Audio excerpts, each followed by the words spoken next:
Insiders Club. That's where you're going to get information sent to you through email about tips and tricks and all kinds of good stuff about living from the inside out. So I can't wait to see you there on the Mindset Playground. And don't forget to visit my website at LouAnneHunt.ca.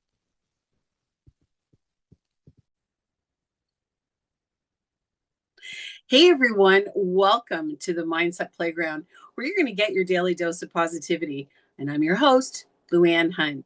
And I am so excited that you have joined us here today. And I just want to point out that it is right now 11:11 p.m. And I was so excited to talk to my guest because we both have so much in common. She's actually one of my mentors, believe it or not. I've had her on the podcast I don't know, 3 times now. And it's just divine timing with us. It happens that way. So let me bring her to the Mindset Playground, to the stage. Her name is Tina. And I just love Tina. She's just so exciting. She's a great coach. She's a TEDx speaker. She's done all the things that I want to do. So when I grow up, Tina, I want to be just like you. So welcome to the Mindset Playground. How are you doing today? Oh my gosh, LouAnne. Am I blushing? I think I just turned 3 shades of red. And the last time we were on was Valentine's Day, and we might as well have been talking about 50 Shades of Gray, I think, that day. But here we are, 3 shades of red. Happy to be here. Always happy to be in your energy and your light. And you just have so much to give to the world. So thank you for inviting me again. Oh gosh. Well, I don't know. Ditto back to you, girl. Okay, now that we have this little love fest I know, going, right? isn't it great? So, anyway, you have been up to so much. Like every single show that I have you on is like a new you. I mean, in a good way, in a Yeah. great way. It's a new you. Oh. And, talk about pivoting, right? And reinventing and the new, the whole Me Too movement is now what movement, in my Yeah. opinion. So that's what seems to be happening. So what gives? What do you think it is? Well, I feel like life is a journey, and you can sit on the sidelines and watch everybody else play the game, or you can get on the court and play the game. And so I feel like I've been on the court playing the game. And just when I get comfortable, I realize, okay, well, my next level is not comfortable and it's not certain. And the one thing that's always remained constant is I'm always tuning into my inner guidance. And I like to say sometimes I hear the whispers that, "Ooh, this isn't quite it." And then those whispers start turning into bricks. And the bricks are massive roadblocks and obstacles and trials and tribulations and upsets. And then it kind of works out. And so I've seen this over and over again, the high, the low, the mess, the turnaround. And it's like the drama of my life is my gold. And so this is what's really kind of miraculous is now that I'm seeing it through a new filter and I'm not judging myself for it anymore. I'm allowing it to flow and go where it's supposed to. So when you talk about reinventing myself, yeah, I feel like I am constantly reinventing, but I feel like it's also leveling up to my soul's purpose and what I came here to do. Oh, that's amazing. So let's back up a little bit because Yeah. I know a lot of my listeners probably do know who you are. However, there will be some who don't know who you are. So let's talk about Tina and what makes Tina so spectacular because you had a whole other life and then you once again pivoted. So let's talk back at the beginning. Well, at the very beginning, I was a special education teacher, wishing my life away, wishing for the next vacation and the next break. And I thought, is this it? Like, this doesn't feel like I'm home. I don't feel like I'm supposed to be here. I feel maybe there's something bigger for me. And so I ended up leaving teaching and growing a coaching business. And I had highs and lows, and again, it's all part of the journey, right? And then I was invited to be part of a co-founding team, and that business took off. It blew up. It was really successful. And then they asked me to step down or step out. And then I was reinventing myself again. Okay, I was behind this brand for 2 years building it. And now what? Now what do I do? And then I went and did my own thing. And then I created another partnership. And then I had this realization again, this still isn't home. This isn't where I'm supposed to be. And it took some major roadblocks, major events to happen for me to actually come back home to what is like my gift, what is my purpose, who am I for the world, and what am I supposed to give the world. And so the journey has been very confronting. It's led me down a spiritual path, a personal growth path. It's taken me to mountains and valleys and highs and lows. But at the end of the day, where I'm at now is I see that that's the beautiful part of what we're creating in the world is embracing the journey, embracing the messy middle, and actually sharing the messy middle, because the messy middle is what helps people see themselves, sees themselves in the process, in the journey. And I feel that my purpose is to share. It's to take my lessons and my learning and give it away to the world and hopefully inspire somebody in the process.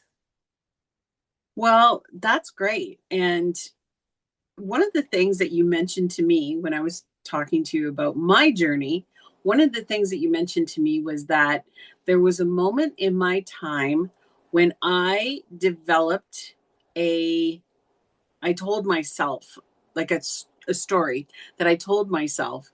And you said there was a point in your life when you told yourself that story. And then you said, that's what I do. I can help you unblock that story. Mm. So, what sort of things would you do? Like, what did you mean by that? Oh man, how much time do we got, LouAnne? Well, Well, part of my journey has been the spiritual growth is really looking at the shadow parts of me, the things that don't work, the things that the decisions that I made about myself of who I have to be in order to deal with the traumas of life or the situations of life. And when I say trauma, I mean anything that leaves an emotional impact can be seen as traumatic, because in that moment, it's not what's happening, but it's the decision we make about ourselves when those things are happening. So I realized that I had made all these decisions about myself. The ego was saying, you need to be this way, and you need to say this, and you need to behave this way. And I realized, but my ego was telling me this, but my soul was actually guiding me in a different direction. And so when I did so much work on myself and uncovered these blind spots and could see those things that were limiting me, holding me back, what happened was it cracked something in open in me where I could easily pick up on the patterns in people's communication to quickly identify, oh, what's the story there? There is a pattern in the communication. Wherever there's a pattern, there's a story. So, what happened was coaching over 3,000 coaches in the last 8 years, I became really attuned to their patterns in their communication. And I just asked the question, okay, it sounds like this. Where's that coming from? And just that simple question of, I hear what you're saying, but where is that belief coming from? Cracks people open, and then they start seeing, oh, when I was a kid and I was singing on stage and people laughed at me, I made a decision that I'm not a good singer and I stopped singing.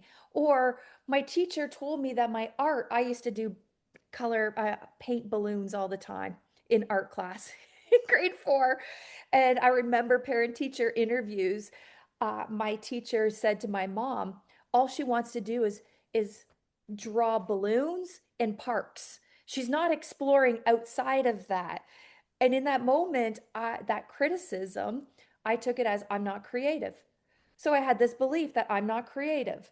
And so I never experienced myself, even my storytelling, as creativity. I never saw that. And I'm like, oh, could it be because Mr. Piccolo in fourth grade said that I was drawing balloons too much, and I made a decision that I'm not creative. And I looked for evidence that that was true. And so I know that people have these stories, these moments. And I have this weird fascination with getting to the source of the stories. And I love it. And I love storytelling. And I'm like, okay, what if I could take what I love, coaching breakthroughs and telling stories and helping people find the gold in their mess? What if I could actually turn this into a business? What if people actually need this? And what if all my highs and lows have helped me come right here now to see this is actually my purpose? And when you're living into your purpose, it doesn't feel like work. It just feels like sharing. And so that's where I am today. Now, if we have a conversation in a year from now, I will level up again and I'll evolve again. I don't know. But right now, that's where I am. And that's what feels like home for the first time in 8 years. Isn't that the scary part though? When you finally do, well, I shouldn't say finally, because like you said, you could turn around and do it all again next year. But isn't that the scary part that, well, in my opinion, I kind of want to find that niche. I kind of want to find that purpose and then just enjoy it for a while instead of, thinking, oh, okay, this is my purpose. But then, it's not. You know what I mean? Like something else happens is like, oh, that wasn't my purpose. How did you deal with that when that happened to you? How did you kind of get out of that? Well, I feel like in my heart, I knew that my purpose was to make an impact. My purpose was to build connection with people, give them the tools that they needed to make a ripple in their world, make an impact in their world. I knew that. That's never wavered. But the tool or the mechanism that I help people has changed, has evolved. And so my purpose has always been to make an impact and to share my life with people and to help them share their life.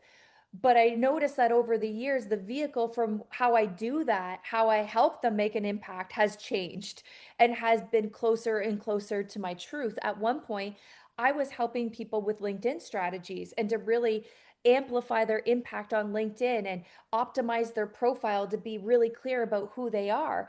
Yes, I was helping them make an impact. I was helping them stand out above the noise, but the way that I was doing it didn't feel aligned with how I want to do it. So I can't actually give something away that in my heart doesn't feel like something I really want to do.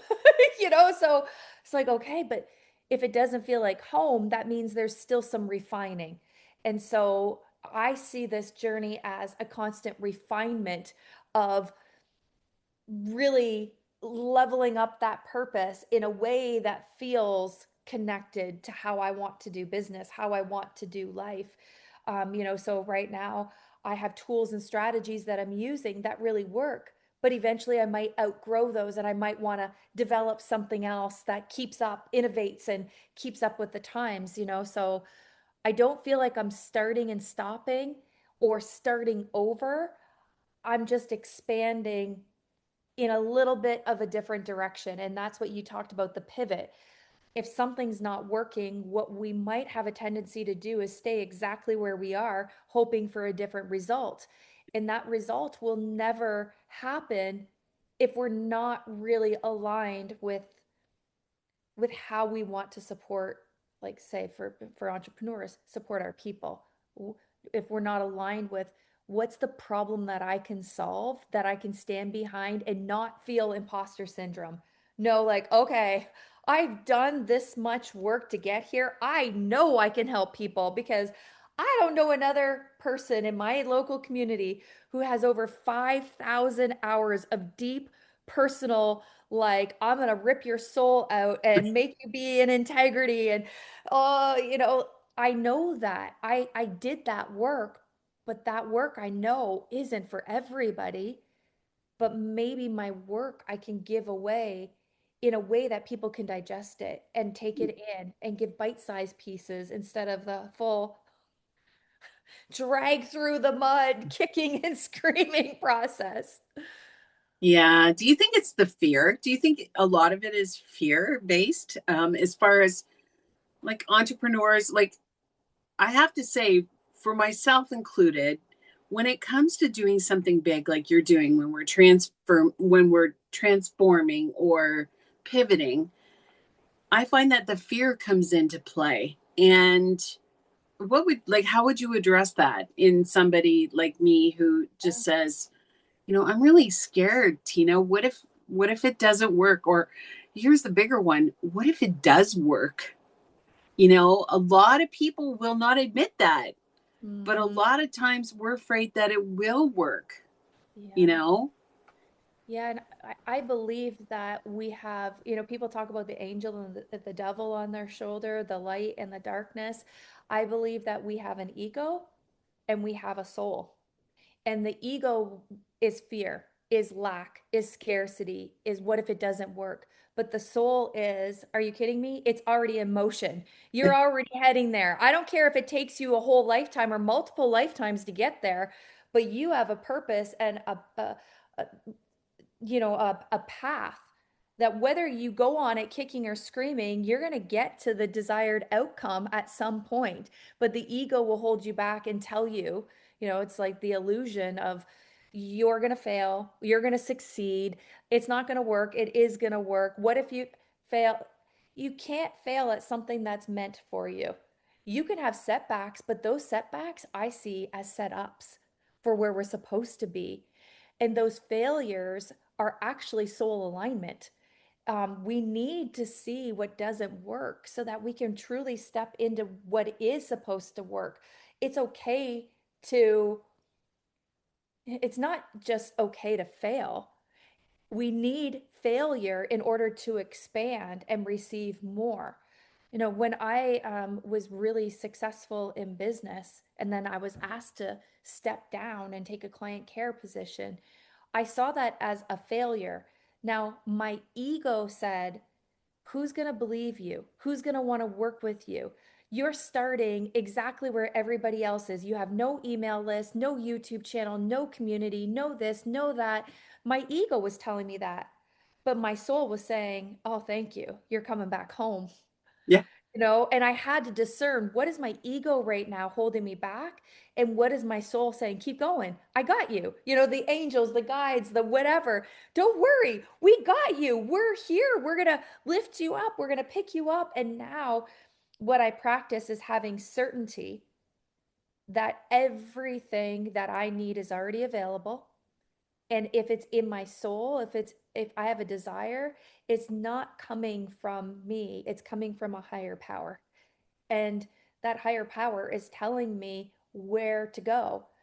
But I find that I spent most of my life hearing the messages and not trusting because my ego was saying, but what if you fail? And what if this? And what if that?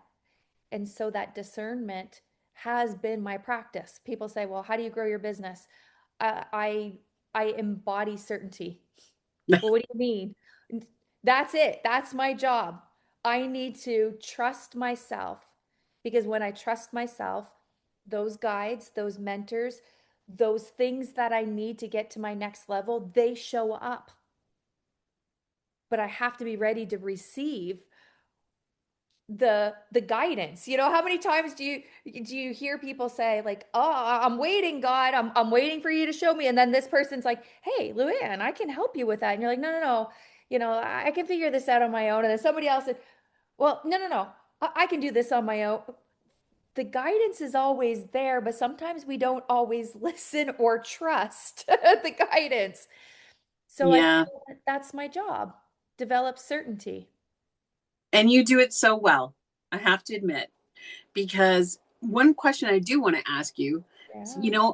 I love these podcasts because I got to tell you, Tina, sometimes I feel like I'm getting an hour of coaching. I just love it. And the thing is that yes, I'm getting an hour of coaching, but I know that somebody else out there is also getting an hour of coaching. They have to be. I can't be the only one on the planet who's feeling this way. So, that's why we're meant to do these things when we're meant to do them. It's the Mhm. message that they are meant to hear. But anyway, back to the original question I was going to ask. Sorry about that. That's okay. Um, is the fact that when I'm doing something, like say for example, well, I just went through a process where I tried to launch a program and I did exactly what they told me. And I'm not going to say them out loud, but I did exactly what they told me to do. I have to tell you, and maybe people can feel this or can understand what I'm saying. It felt really hard. Mhm. And it felt really hard. And I thought, God, I'm not that dumb. Mhm. Like, I know I've done all these things. I'm not that, I should be able to do this. And is that basically what you're kind of explaining? Is the fact like that fear comes in, the ego comes in because they, the company says, if you do this, you will succeed. Mhm. So you do it, and then it really throws you for a loop when you don't succeed. Do you know? I'm so glad you brought this up because I think for the last 8 years, I've been trying to get on somebody else's map instead of my own. And when you hear these messages, well, if you just build this funnel, it'll work. And if you just do this, it'll work. And if you just write the book, it'll work. But if our soul isn't aligned with what we're offering, and I mean, like, this is really, really out there, but if what you're doing is you're not feeling it, like there's a part of you that feels, okay, it's not quite there. I don't know how to put my finger on it or what to put my finger on it. But if you're feeling that, like you're missing the mark or you're not home, it's because there's still some more work inside of you that needs to come out. You're maybe not really in tune with your story, your why. Why is this important to you? What's your connection to why you want to help people with this? And so, what happens is we have such a desire in our heart to really make an impact. But instead of doing it in a way that feels aligned, because we're like, I don't know how to grow a business, we go find strategies or other people's methodology. And this is what I learned the hard way after spending $120,000 in marketing, in websites, in funnels, in systems, in automations, in experts, in coaches, in business coaches. When I tried to do it their way, nothing ever worked. Nothing.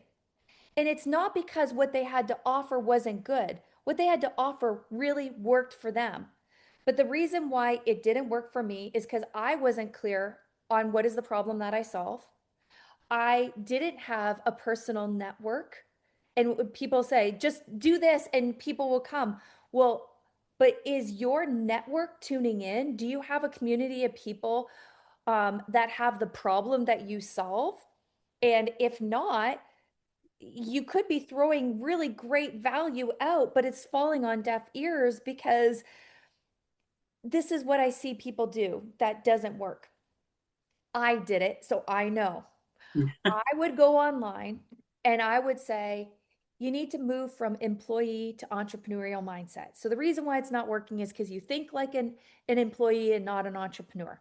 And then my next message is really develop your mindset and do the personal work. And then my next message was here, get on LinkedIn and optimize your profile and share stories.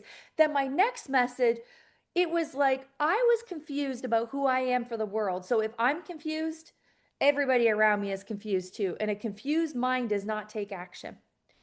And so I started seeing when I was trying to do it their way and not my way, people were getting confused.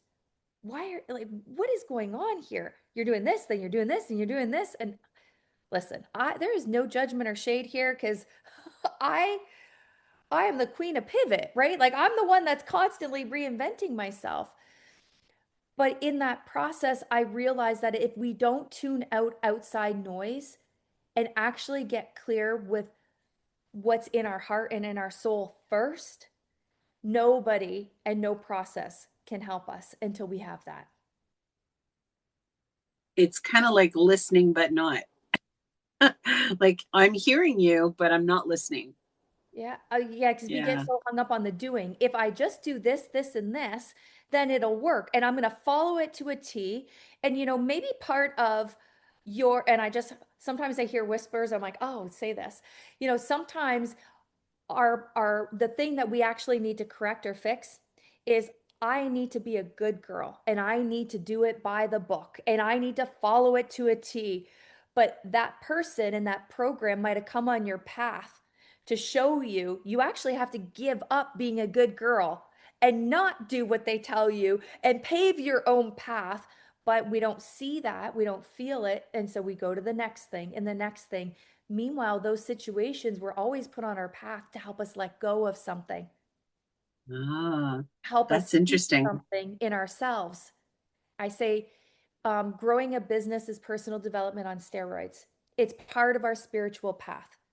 And when you can see it's part of your path, and you can see that every experience is an opportunity, and you look for the gold in that, we're just not trained to go through life operating this way. What was I supposed to learn? What didn't feel right for me? And why is it that I felt that I had to do something that didn't feel right in my soul?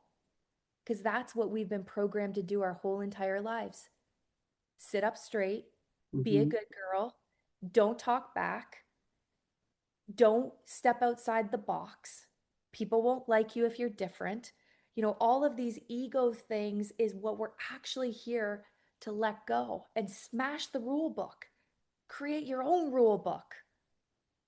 And that is hard to do because it does take courage and a level of certainty that I believe in myself so much that I know no matter what happens, the failed launches, the clients that say no, it's all part of my journey and my process. And I can handle anything that comes my way because I'm developing the certainty that it's all perfect. You know what I mean? In divine timing. Yeah. No, nobody could speed up my process and tell me, you know what, your business partnership with Adrian isn't going to work. You need to leave. Like, if people told me, this isn't you, this isn't you. I'm like, no, this is where I need to be right now. This is where I need to be right now. There's something I need to learn. I didn't know why, but I stayed for 2 years because if I hadn't and hadn't, he hadn't had that heart attack and I didn't have that realization moment like, oh my gosh, this is not me. And if I hadn't have built out that GPT to help me get clarity for myself, it was all part of my spiritual path. So nobody could tell me to jump ship 2 years ago because I would have missed the gold, which is right here, right now. Right.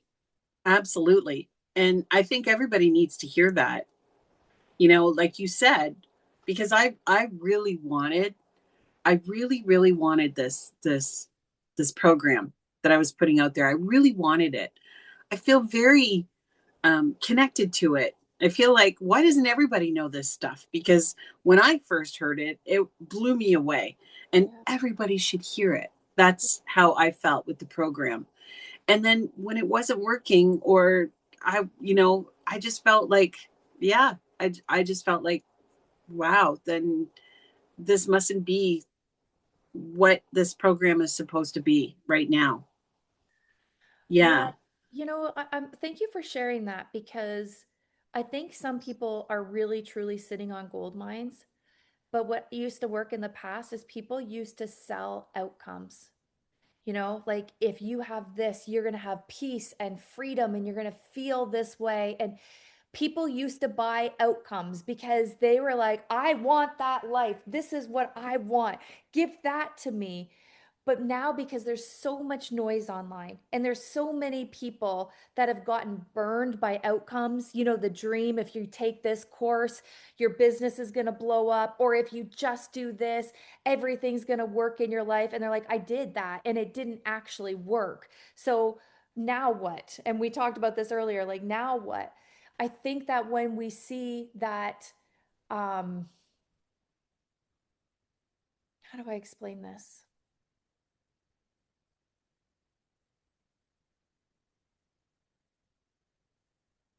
I just had like a total mental block moment for a second. I usually don't do that, but it probably wasn't supposed to be shared.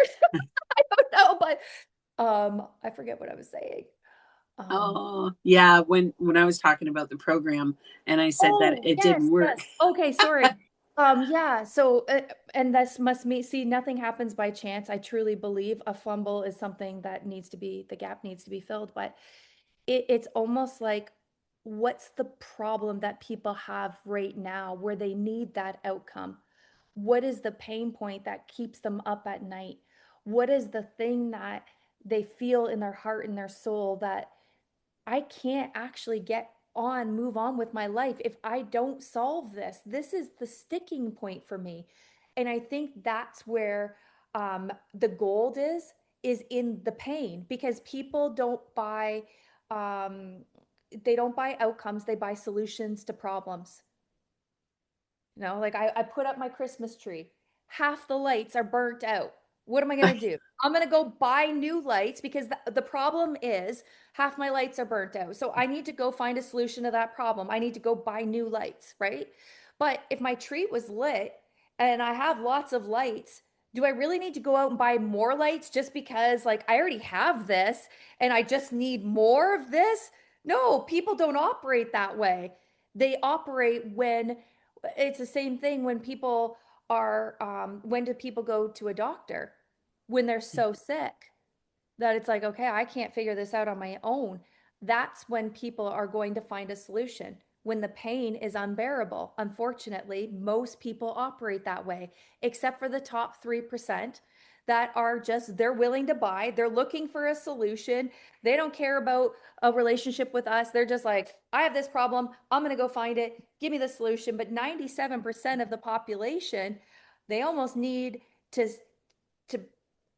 see the problem that they don't even know that they have. And how do they do that? By us sharing our story, by us sharing our low, our mess. They see themselves in our mess. I'm like, oh, I didn't even realize that's where I am right now. I didn't even realize I have that problem, but that is how I feel. And that is what I think. And this is what I'm struggling with. And then that's when they tune in and they say, okay, maybe I need to take action. And that's what we do. We pull them forward through the pain because people connect through pain. Which is, it's sad, but it's true. You know, it's it when you're feeling good, sometimes when you're feeling really good, sometimes it's just kind of a surface thing. It's not because your life is great, you have enough money, you have a great relationship, you know, and you think you're feeling great. But you're right, when people settle down and just kind of take a breather and not go crazy and always constantly be going, then they can let the voices come in Mm, and you can just take a breath and just listen what's going on around you. I think we're a little woo woo here, Tina, well, but that's okay. I think Woo we need woo to is be great. truthful with ourselves. And I think that's what people aren't willing to do is to really be truthful with themselves.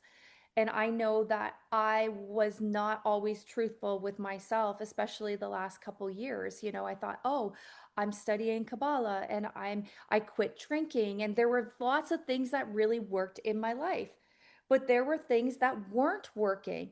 And the one thing that wasn't working is my integrity was out.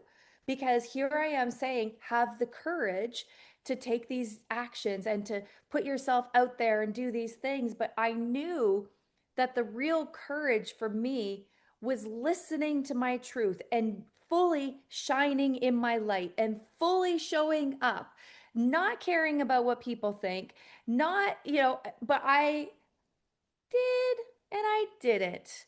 I dipped my toe in and I didn't. Like I was it's kind of working, it's kind of not. But when I actually forced myself to be real with myself, I'm like, okay, if if things were to stay exactly the way they are right now, in a year from now, will I be okay with that? I mean, I've lived this long like this.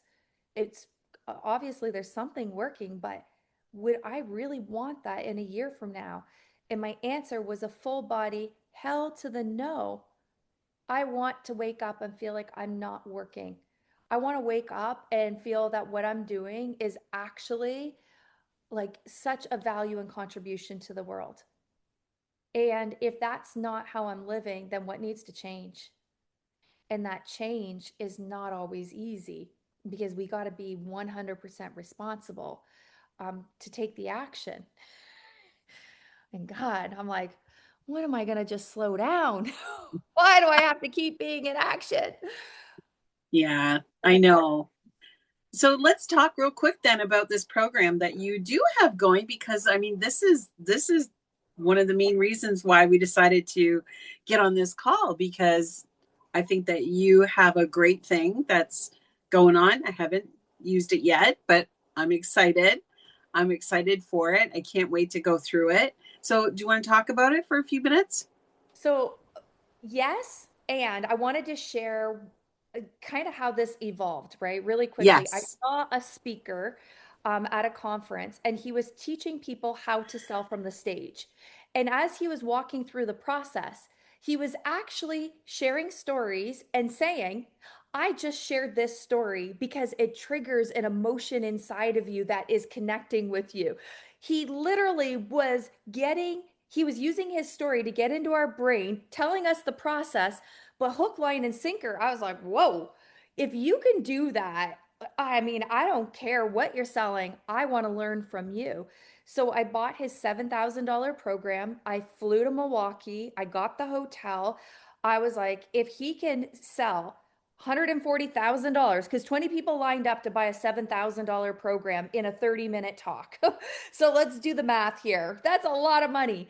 I thought, if I can speak like him and learn from him, I can make a bigger impact. So when I took the training, I realized I had the structure, I had the framework, but I wasn't sure if my story was aligned with what I was selling.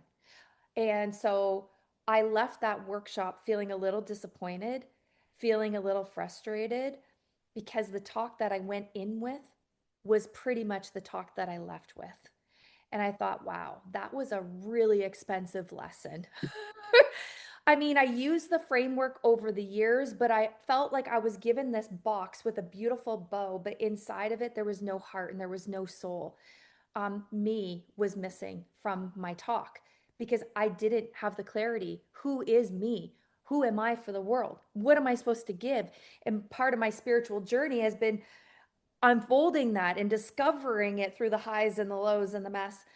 So when Adrian and I decided to end our business partnership, I had this intention where I wanted to get clarity. For the first time in my life, I needed to figure out, who am I for the world? What am I supposed to give away? And when you are asking the questions, God will provide. So this AI guy hopped into my DMs and asked me, hey, do you want to leverage AI? I'm like, what do you mean? I'm like, oh, here we go. But I was like listening. So he helped me. I told him my idea. I wanted to create a signature talk coach to guide people through the process, to ask them those intuitive questions, to get at the soul of their message. And I said, can you help me do that? And he's like, oh, this is easy. You do this, this, this, this. I'm like, really? So then Adrian, my business partner, I told him what I wanted to create. And he said, oh, I have code. And there's all these, asterisks and this and that. And you had to fill in your stuff, like actual coding. And so then I did that. I took my framework, my process, the thing that would take me sometimes weeks to create a talk for a podcast or create a talk for a signature for a keynote, and I programmed it to sell from the stage, basically to share your story. And so in the process of doing that, the GPT said, it really sounds like your goal is in your ability to deeply connect with people through storytelling. And your gift is helping people find their gold in their stories. And so this framework that I created gave me the aha moment of, was it always under my nose? was this what I was supposed to give to the world? This is how I built my businesses. And I realized, you know, when I left those businesses, even though they were very successful, they all went under in a very short amount of time. Like a multi-million dollar business was 100K in the hole 8 months after I left. And I realized I was growing my personal brand the whole time. And that's something nobody can take away. And so I thought, what if I can help people find that clarity that is their personal brand, their message, and amplify that in a way that makes it easy instead of weeks or months or trying to figure it out on their own. The coach can guide them, and I can just be the icing on the cake to really hammer home and make sure it is soul aligned. And so I decided to test it out. I tested it out with people that I know, like, and trust.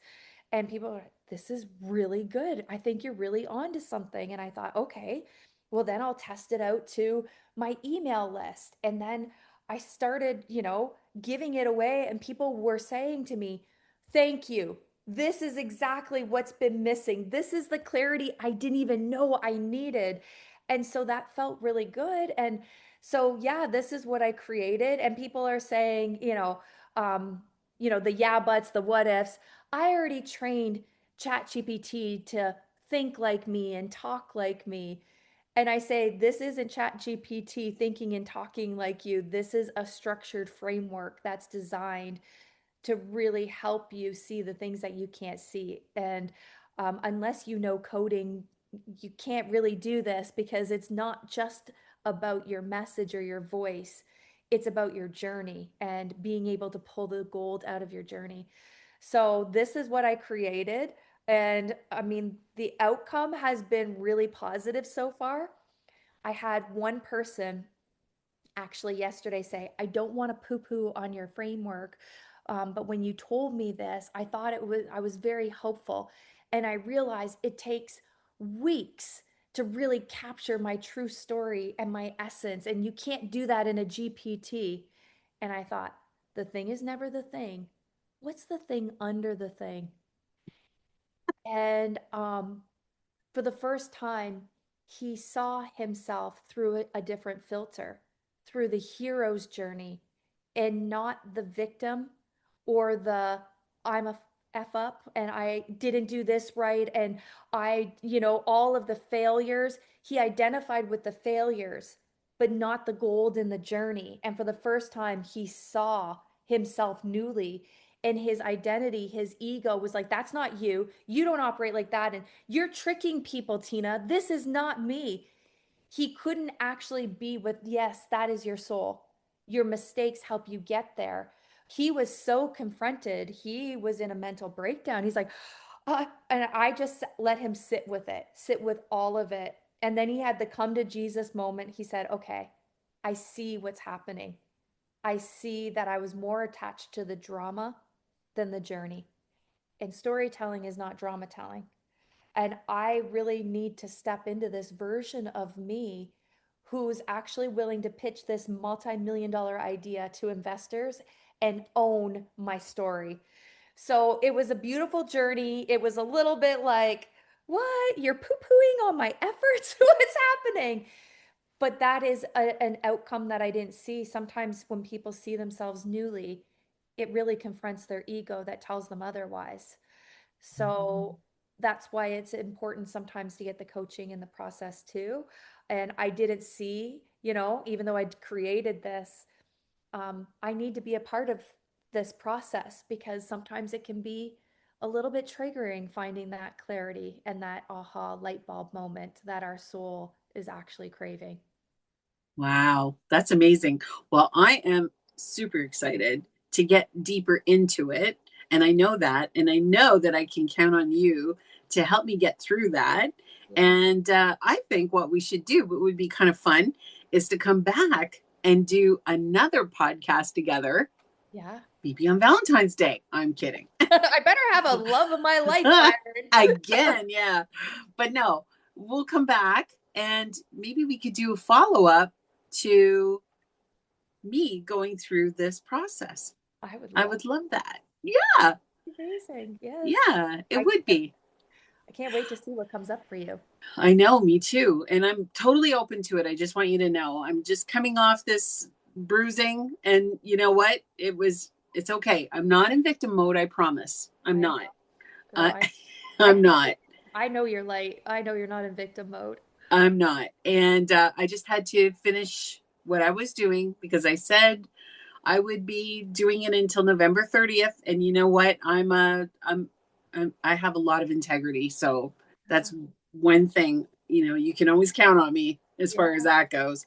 Beautiful. So I'm excited. I'm excited to transition again, to pivot.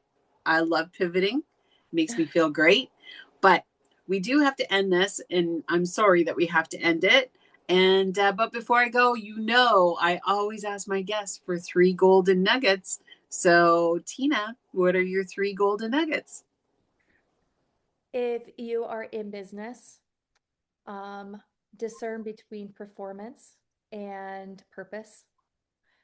When you really align with your purpose and you give up the performance, it feels right. My other golden nugget is sometimes you need to tune out the noise and know that you don't need coaching to find your heart and your soul. It's all in you. And I'm a coach, and I could probably be shooting myself in the foot by telling people you don't always need a coach, but sometimes you need the clarity before the coach. And the third golden nugget is um, be true to you. Just really be true to you and honor what you want and what you need, and know that it's okay to have those wants and those needs. And it's okay to fail, because that's part of the Wow. Yeah, I love that. Those are some great gold nuggets. Tina, I'm going to make sure that everybody who's listening to this knows how to get in touch with you. I'm going to put all of your information below in the description. I can't wait to start this program, and I'm going to let people know that they can contact you and find out for themselves about this program because it's going to be amazing. I just know it. But